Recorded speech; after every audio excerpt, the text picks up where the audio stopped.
Match nul entre l'Algérie et le Burkina Faso, 2-2 les amis, débrief à chaud, c'est parti.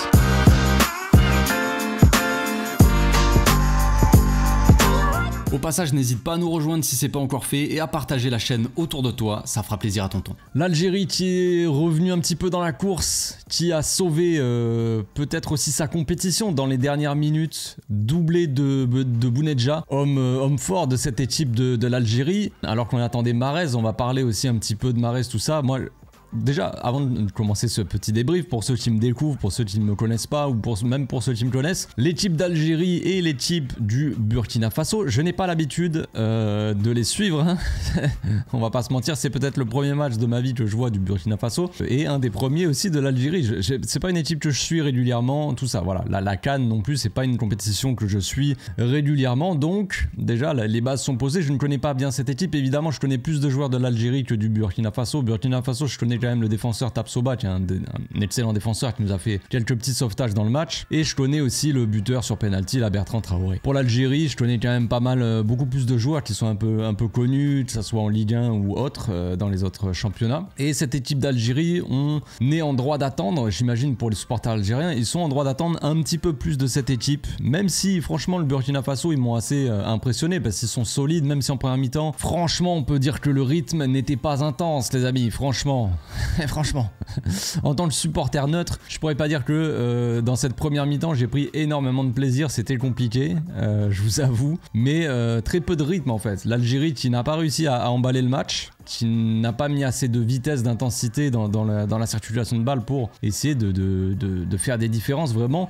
Et cette équipe du Burkina Faso qui est quand même beaucoup plus athlétique, déjà beaucoup plus solide que l'Algérie, déjà en termes physiques juste je parle. Donc forcément, quand tu mets pas trop de mouvement et quand tu dois faire des différences en 1 contre 1 ou au duel, envoyer des longs ballons comme ça, c'est plus facile pour défendre pour le Burkina Faso, quoi. Ça me paraît assez évident. Burkina Faso qui a joué tous les coups, à fond, les contres, ils ont failli gagner ce match quand même, franchement c'était chaud. À chaque fois ils ont mené au score, à chaque fois ils ont été rattrapés. C'est limite, c'est dommage que cette équipe d'Algérie soit une équipe qui réagit plutôt qui agit. Comme je l'ai dit, on est en droit d'attendre un petit peu plus. Moi je suis un observateur extérieur, je n'ai pas de favoris, je suis assez neutre dans l'histoire, mais j'imagine que les Algériens attendaient un petit peu plus de leur équipe, surtout des joueurs comme le capitaine et le leader normalement de cette équipe, Riyad Mahrez, qui est quand même un joueur excellent et qui franchement a traversé ce match un peu comme un fantôme. Franchement moi je l'ai pas vu du match quoi.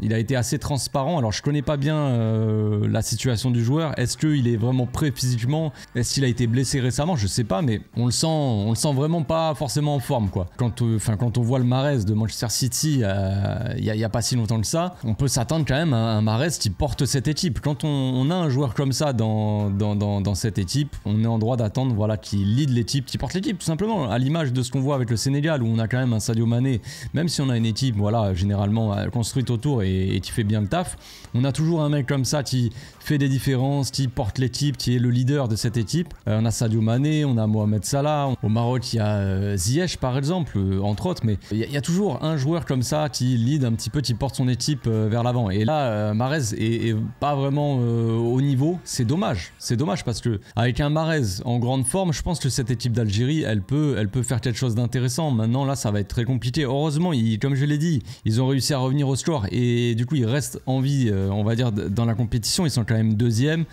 avec 2 points. Le Burkina Faso qui a 4 points, mais ça aurait pu être beaucoup mieux pour eux. Hein. C'est un peu dommage pour eux, mais bon, comme ça, le match nul est quand même mérité, je trouve, dans l'ensemble. L'Algérie qui a un petit peu plus dominé, plus ou moins, qui a eu, disons, plus d'occasions, plus de possession, tout ça, mais au final, quand on voit les stats du match, les gars, l'Algérie, ils ont tiré 15 fois au cage. Et ils ont cadré 4 tirs. C'est pas assez. Ce n'est pas assez. Le Burkina Faso, ils ont tiré 6 fois, ils ont cadré 3 tirs. Et ils ont mis le même nombre de buts, tu vois. Donc ils ont cadré un tir de moins que l'Algérie.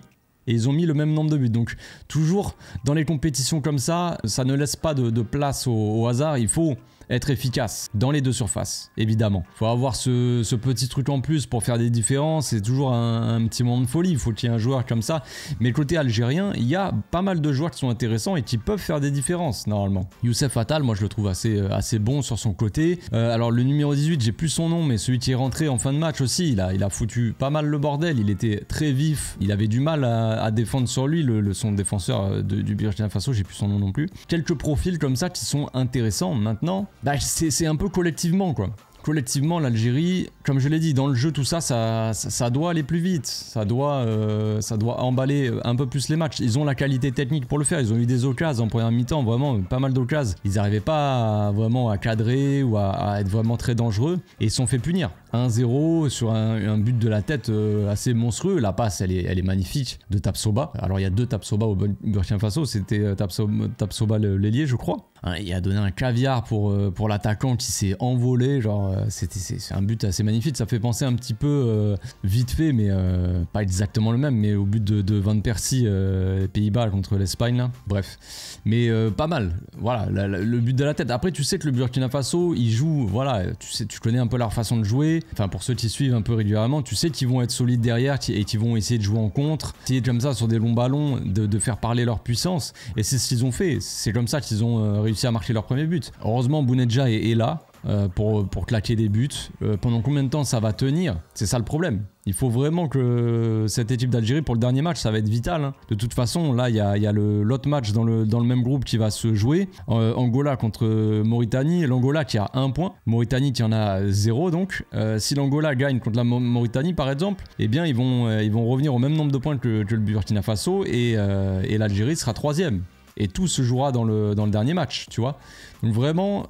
Le dernier match va être vital, ils ont encore leur chance de se qualifier, mais ça va être tendu, ça va être vraiment tendu. Il va falloir que les leaders de cette équipe de l'Algérie, ils prennent un peu le lead quoi, et qu'ils fassent vraiment des différences, qui portent l'équipe parce que ça va être compliqué sinon pour la suite de la compétition. Comme je l'ai dit, franchement il y a le talent en Algérie, il y a des joueurs vraiment de qualité. Puis tu vois de la qualité technique et tout ça, tu vois qu'ils peuvent faire des petits enchaînements, mais on a vu en première mi-temps Bounedjah et Fegouli qui se marchaient un petit peu dessus, un Mahrez sur le côté droit tu le voyais pas forcément, donc il laissait un peu le couloir à Youssef Attal, ok, mais il y avait très peu de soutien. Youssef Attal il envoyait des ballons et il était obligé de faire des différences tout seul, on le voyait. Il a la qualité pour essayer mais on le sait, les matchs de la CAN, c'est pas des matchs faciles. Déjà parce que généralement, il y a beaucoup de... C'est très athlétique. Généralement, tu tombes contre des équipes. Pour regarder le Burkina Faso, c'est tous des bufflets, les types. C'est compliqué, les gars, d'aller jouer les 1 contre 1, d'aller passer... Déjà comme ça, c'est compliqué. Surtout pour un mec comme Youssef Attal, qui est quand même assez petit, par exemple. Et on sait que aussi, ça se joue sous une chaleur étouffante. Beaucoup d'humidité. Il faisait quoi, 33 degrés, un truc comme ça. Donc, c'est pas des matchs évidents. Et en termes d'organisme, de physique, ça peut rapidement t'épuiser si t'es pas vraiment en forme. Comme peut-être Mahrez, qui n'est pas au point physiquement, ça peut être très compliqué. Tu arrives dans une compétition comme ça, tu joues sous une chaleur de ouf. Plein après-midi comme ça, c'est pas facile. Je pense que les matchs à 15h comme ça, enfin heure française, là-bas ça se joue à 14 je crois. C'est les matchs les plus compliqués parce que c'est là peut-être où il fait le plus chaud. Donc c'est pas évident, je le sais bien, mais c'est comme ça. C'est comme ça pour tout le monde et il faut arriver à faire en sorte de se faciliter les choses. Et pour ça, faut que les gars, les meilleurs joueurs de ton équipe soient au niveau. S'ils répondent pas présent, ça va être très compliqué pour la suite. Voilà, c'est tout pour ce petit débrief. On se retrouve tout à l'heure. Je vais faire, pour ceux qui s'intéressent, l'avant-match Barça-Betis. Et puis demain pour de nouvelles vidéos. D'ici là, portez-vous bien, passez une très bonne journée.